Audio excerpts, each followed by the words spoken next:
Halo, selamat malam rekan-rekan yang saya kasih dalam nama Tuhan Yesus. Kembali bersama dengan saya, Feby Timotius dari Baradista Ministry. Malam hari ini kita akan kembali belajar kebenaran firman Tuhan, dan di tengah-tengah dunia media sosial yang mungkin teman-teman juga merasakan dan bisa memperkuat atau mempengaruhi relasi begitu ya.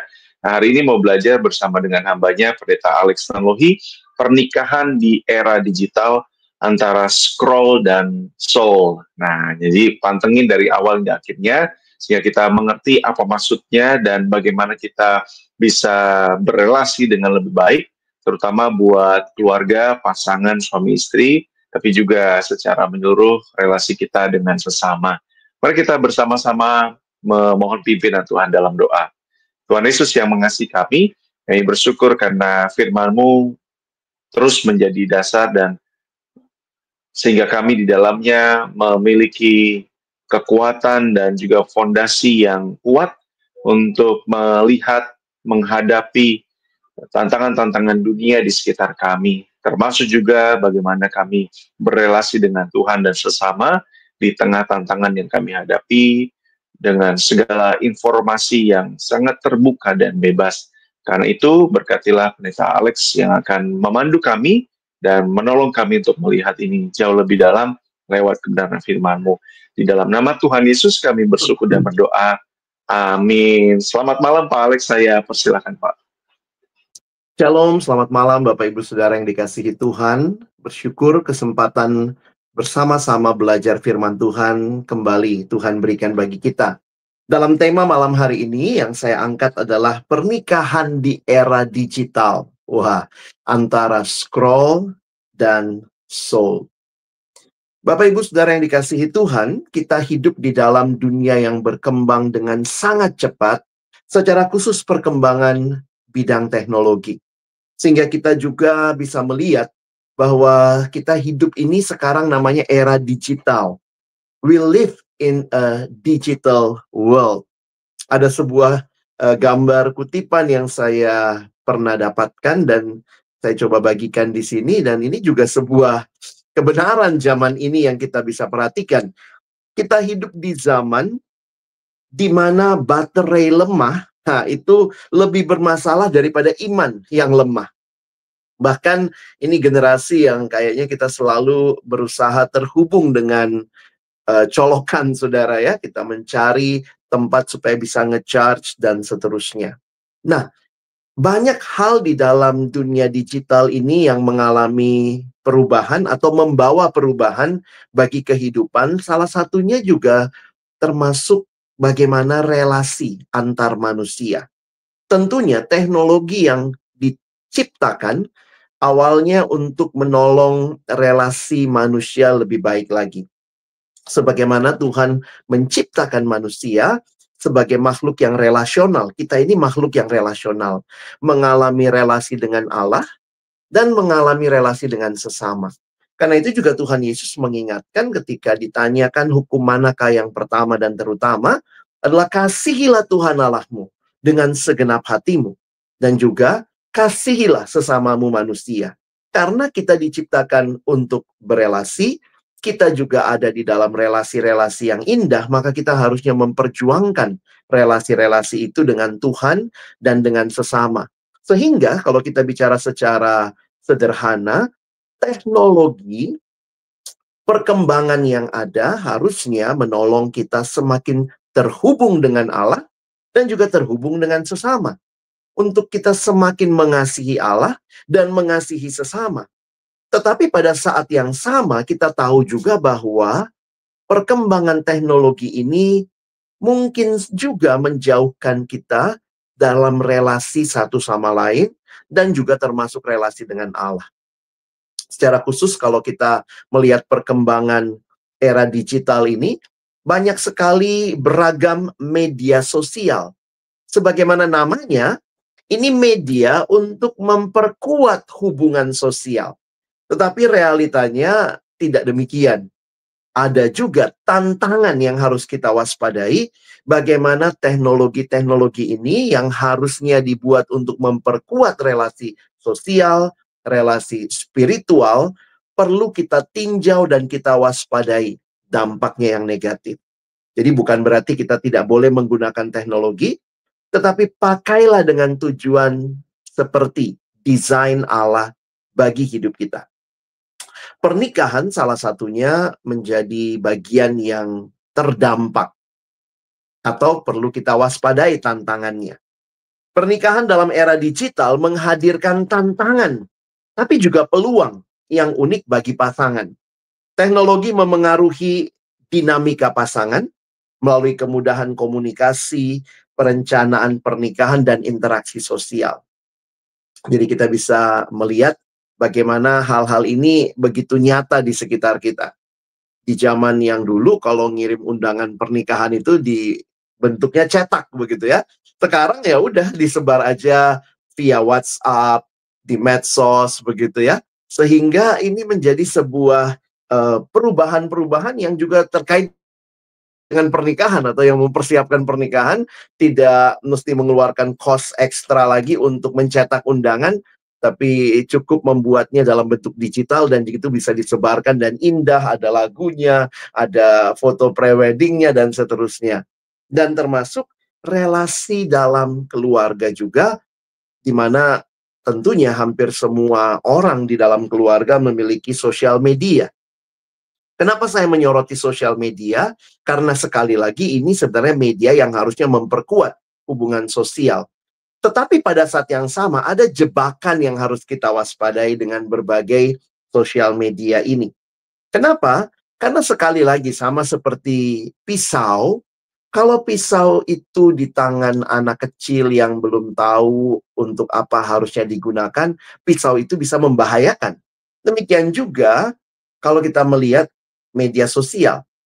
Sebaliknya, kalau pisau itu di tangan ahli bedah yang jago, ya itu akan jadi berkat malah. Demikian juga media sosial bisa jadi sarana berkat, tapi juga bisa jadi jebakan kalau kita tidak hati-hati.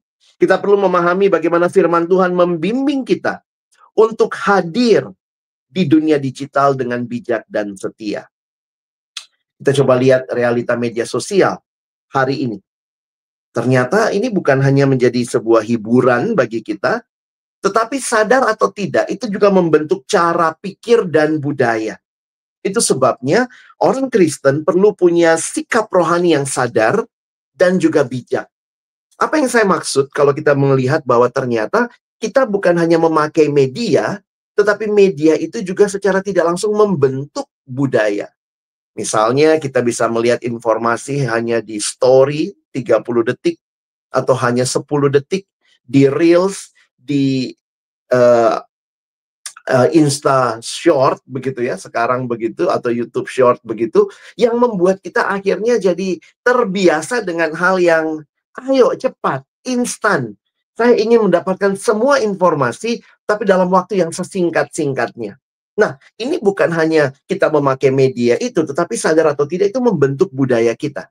Apakah Bapak Ibu Saudara makin tidak sabaran belakangan ini? Ya, itu juga dibentuk oleh pola kita menggunakan dan memanfaatkan semua media di sekitar kita.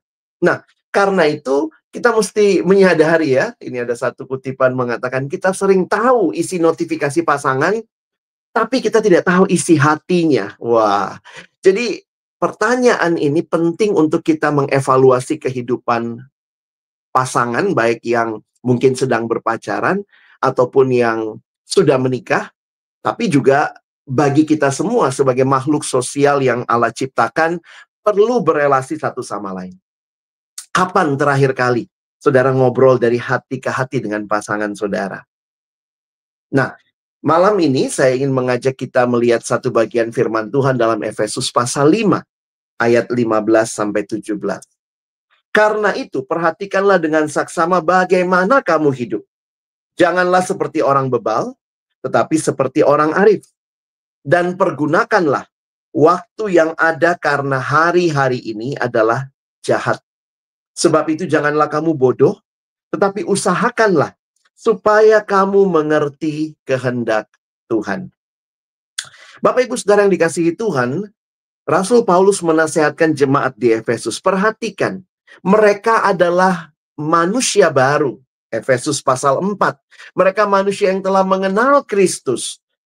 Perhatikan ayat 15, Paulus mengatakan, karena kamu sudah manusia baru di dalam Kristus, perhatikanlah dengan saksama bagaimana kamu hidup. Hidup itu harus wise, harus arif, harus bijaksana. Dan perhatikan bagaimana Paulus mengkaitkan kebijaksanaan itu dengan apa? Ternyata bukan dengan uang, bukan dengan karunia, tapi dengan waktu.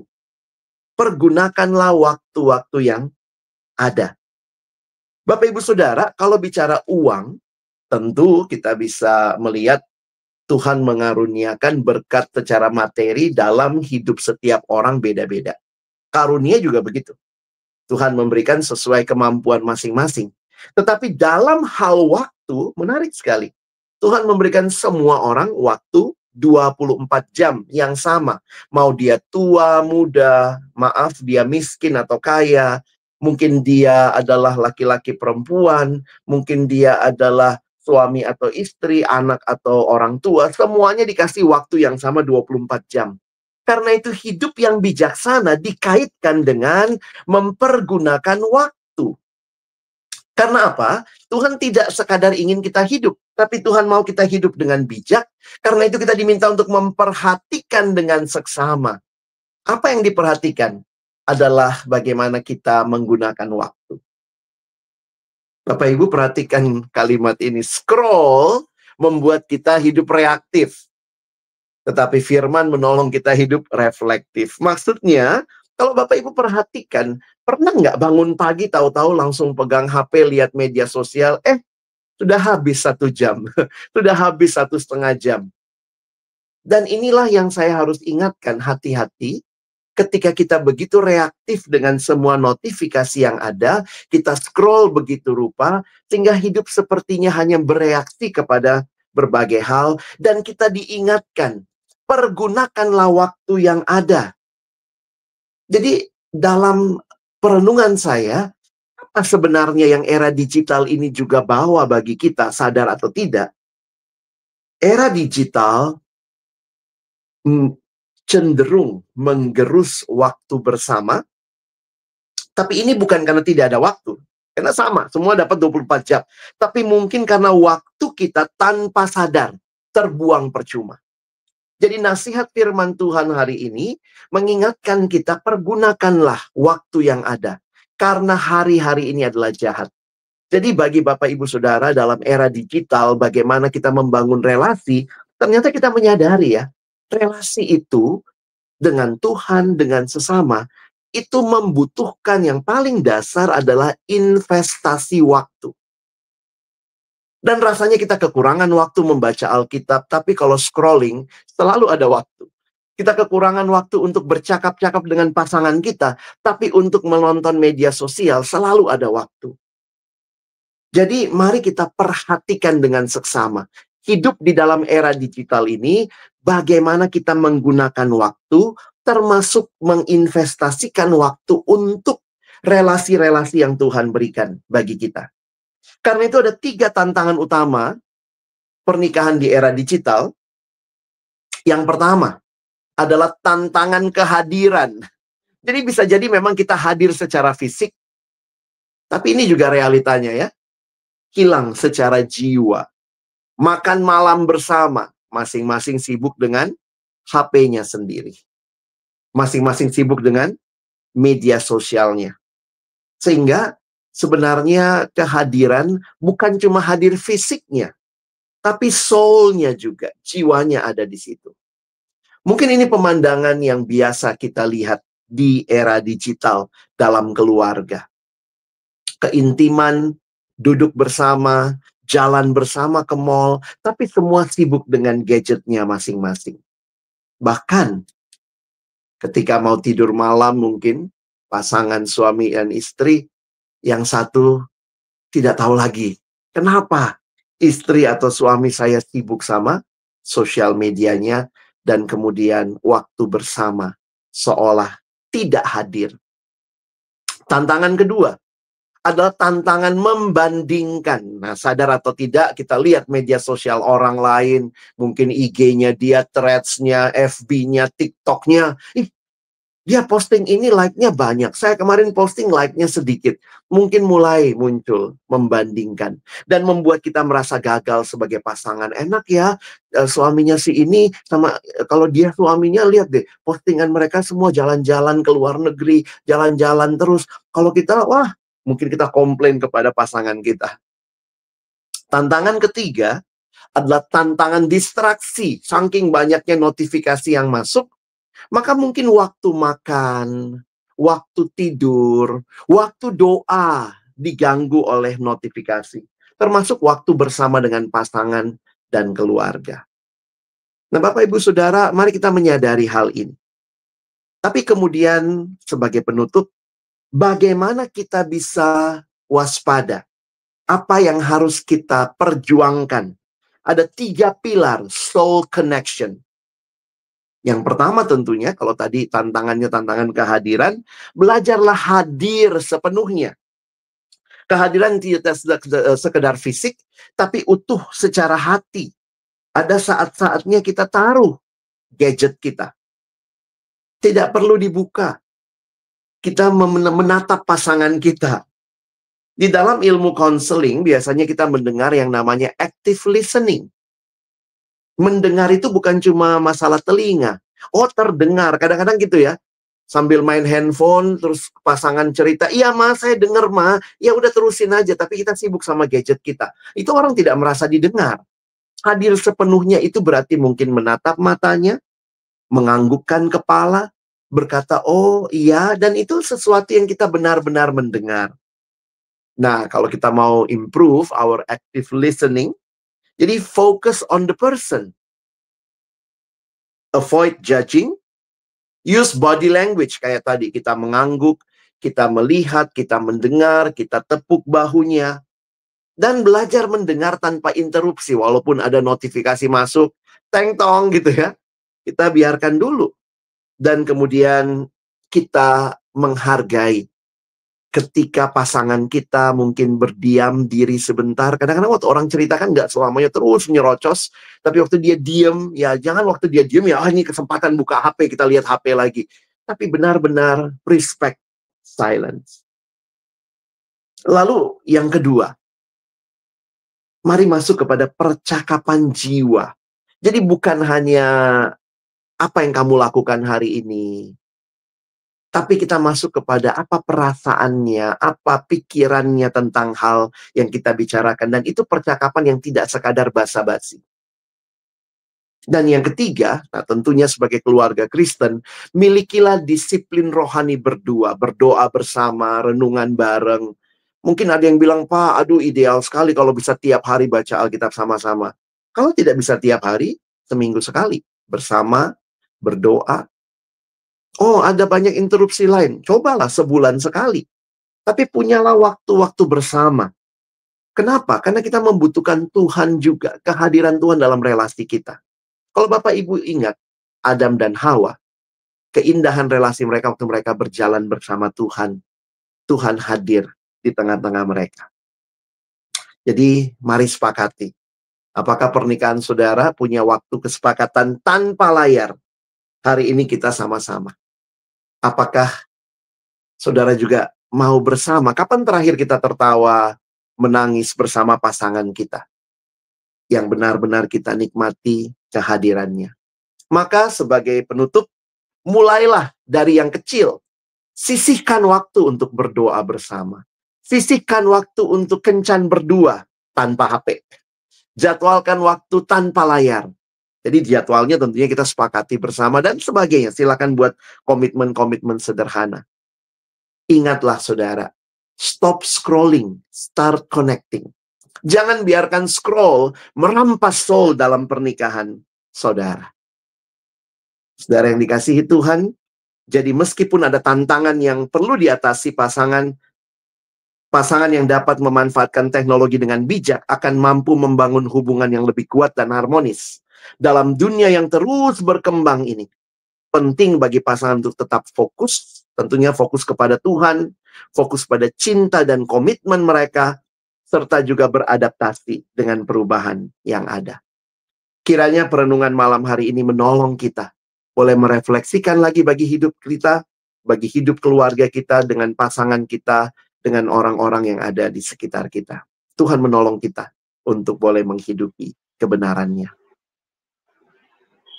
Amin. Baik, terima kasih Pak Alex buat kebenaran di malam hari ini ya. Ini berkaitan dengan sesuatu yang seringkali jadi terlewat begitu Pak, atau tidak jadi fokus, atau apa ya, kesannya sesuatu yang sudah biasanya memang setiap keluarga ya begitu gitu ya. Jadi kalau untuk mengubah itu atau untuk memikirkan sesuatu yang tadi kayaknya kok ribet, kayaknya nggak ada waktu dan sebagainya, padahal ternyata kita semua punya waktu seringkali terkuras atau habis karena sesuatu yang tidak produktif atau tidak efektif, bahkan tidak membangun relasi.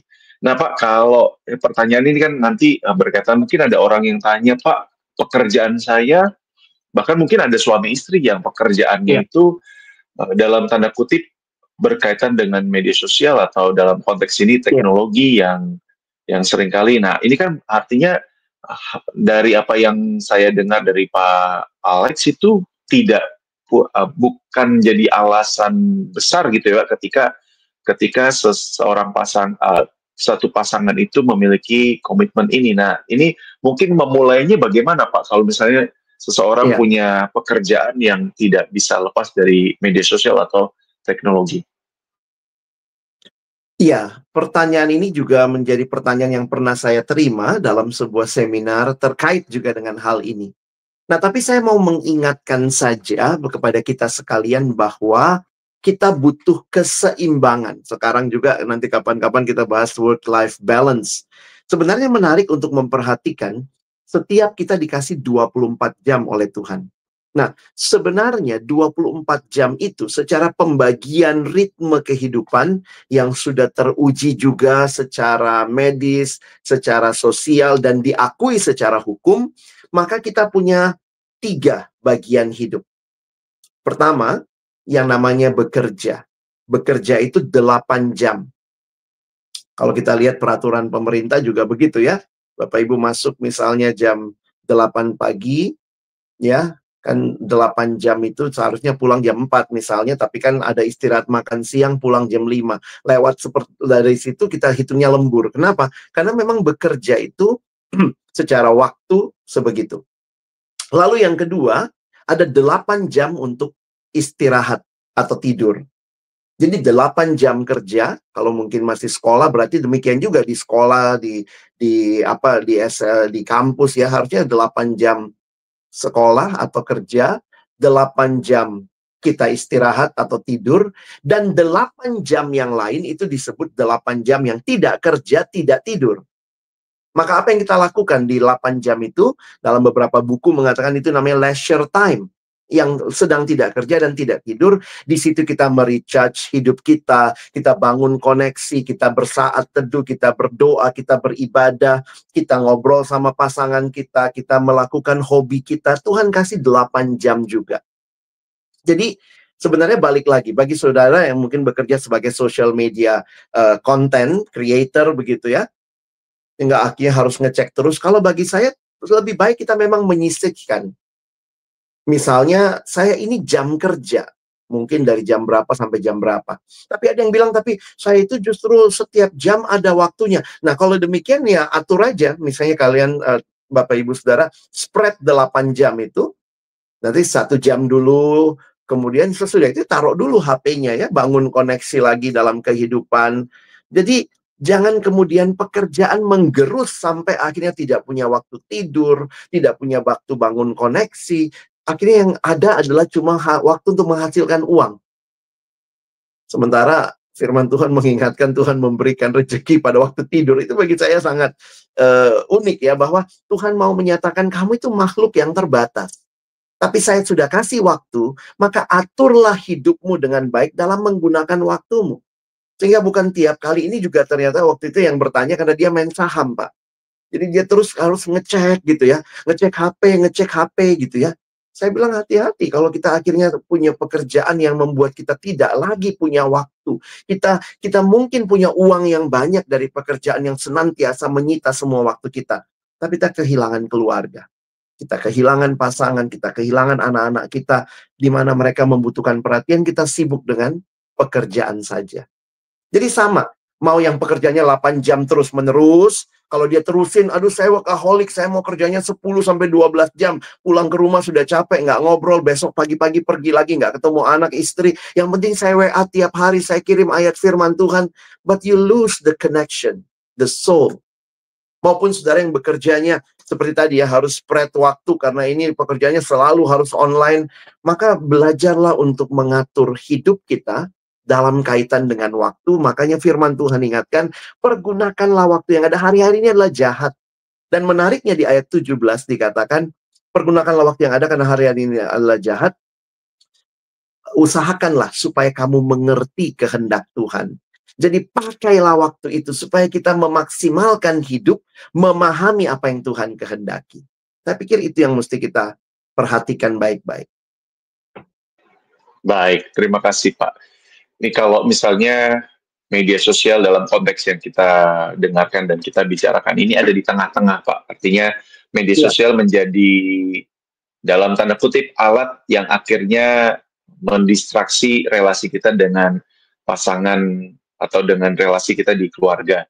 Nah, kalau misalnya kalau ke belakang media sosial menjadi alasan Pak, alasan hubungan relasi yang dalam tanda kutip sudah retak sehingga pelariannya adalah di media sosial. Berarti ini treatmentnya agak berbeda dengan dalam konteks ini Pak, atau ada sesuatu yang perlu dipulihkan dulu dengan pasangan itu sehingga ya media sosial bukan lagi jadi pelarian. Nah yang kedua sekaligus Pak, mungkin ini menyambung kalau misalnya tadi yang di tengah-tengah yang media sosial menjadi distraksi buat pasangan itu, adakah kayak percakapan sederhana untuk memulai atau materi ngobrol sederhana yang mungkin bisa jadi inspirasi buat para pendengar Pak, yang mungkin kayaknya kok canggung gitu ya untuk memulai, ya kita mau komitmen. Nah mungkin kan tidak semua pasangan atau suami istri yang punya cara pembicaraan begitu, atau bagaimana Pak?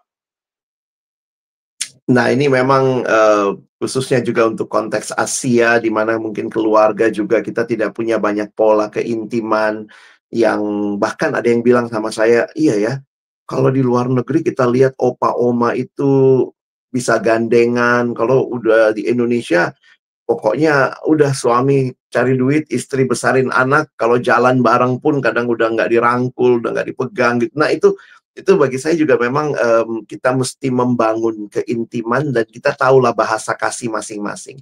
Tidak melulu selamanya harus sentuhan atau mungkin pegangan atau merangkul, tapi dengan mengerti bahasa kasih pasangan kita, berarti kan kita juga belajar untuk memberikan apa yang menjadi bagian yang dia butuhkan dalam koneksi itu. Misalnya memberikan perhatian, atau ada yang bahasa kasihnya adalah spending time together, atau ucapan gitu ya, word of affirmation. Jadi saya melihat sebenarnya kita perlu mengenal dulu ya apa yang menjadi bahasa kasih pasangan kita dan menikmati itu. Kalau buat yang sudah menikah mungkin ingat lagi waktu pacaran dulu gombalnya apa sih gitu ya. Mungkin apa yang kita ngobrolin ya, dan itu kemudian kita bicarakan sama-sama. Dan bagi saya yang penting juga mungkin kalau kita canggung, ya baca Alkitab bersama. Kita baca bagian Alkitab, misalnya dari kitab Mazmur, satu pasal, lalu kita bersama-sama share, dapat apa? Apa yang kamu rasakan? Mungkin pertanyaan sederhana, apa yang kamu dapatkan? Apa yang kamu rasakan? Bagaimana saya bisa menolong kamu kalau kamu punya pergumulan seperti ini? Jadi kita bisa ngobrol lebih dalam lagi, bukan cuma, oh saya tahu dia lagi sedih. Tapi apa yang bisa saya lakukan bagi pasangan saya? Jadi firman Tuhan itu menjadi bagian yang menjadi jembatan bagi kita untuk membicarakan bagaimana sebagai suami dan istri kita bisa saling mendukung dan membangun. Nah, itu yang terakhir dulu yang saya jawab Pak ya. Nah, selanjutnya tentang media sosial yang sudah menjadi pelarian. Nah, ini memang berarti ada akar masalah yang harus diselesaikan.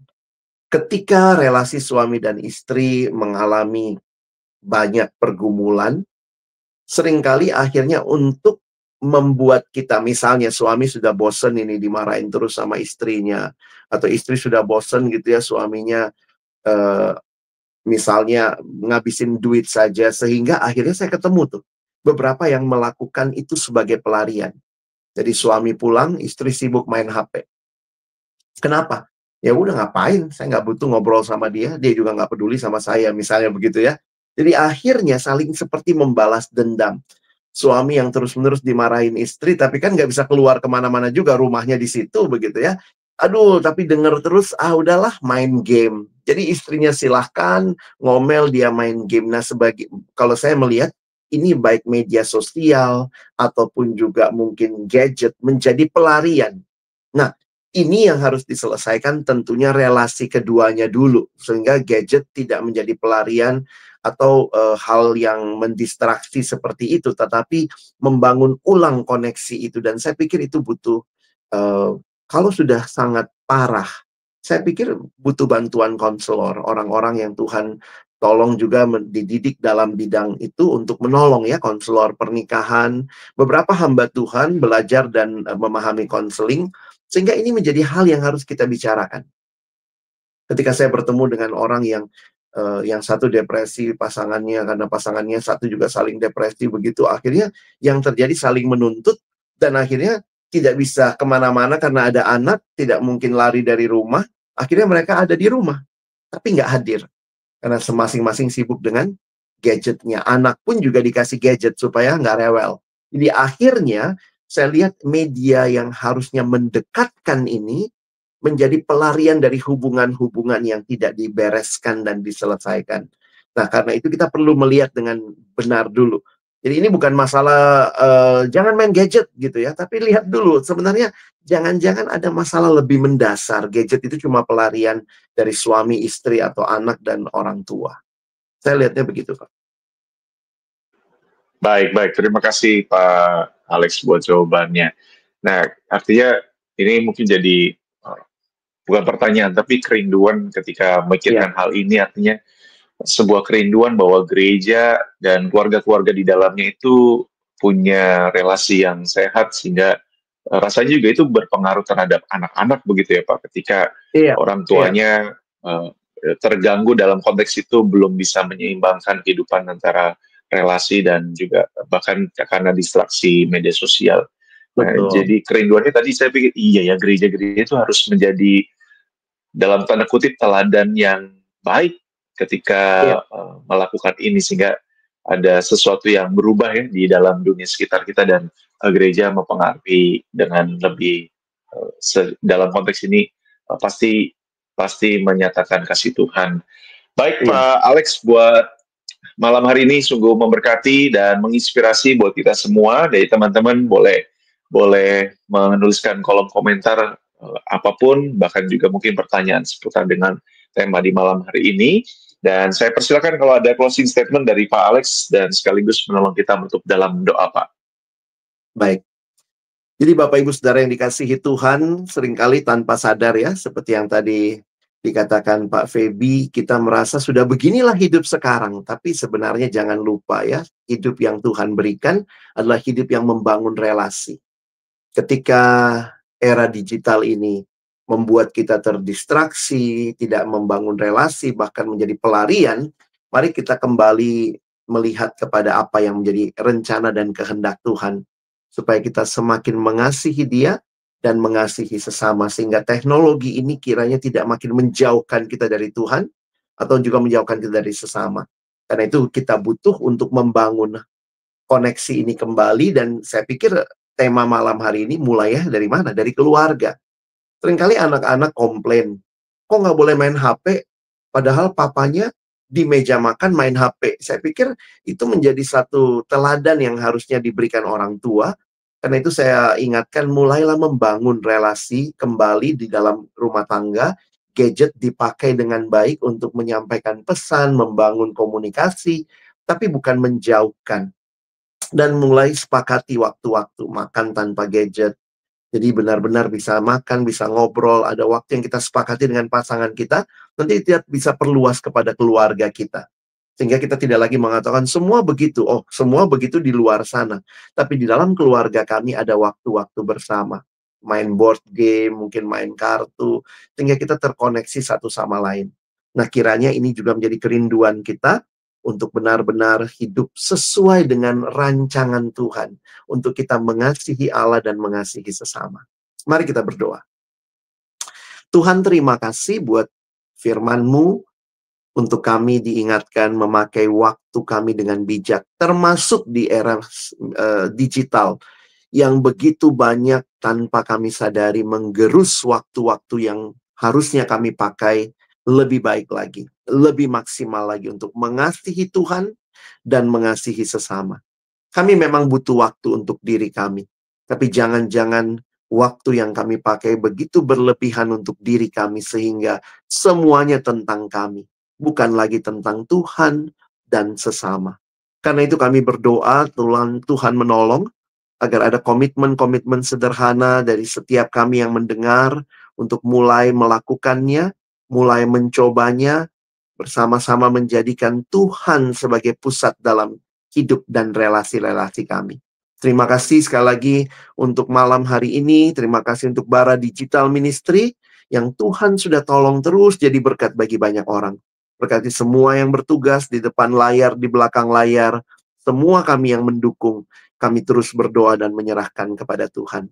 Kami bersyukur, dalam nama Yesus kami sudah berdoa. Amin.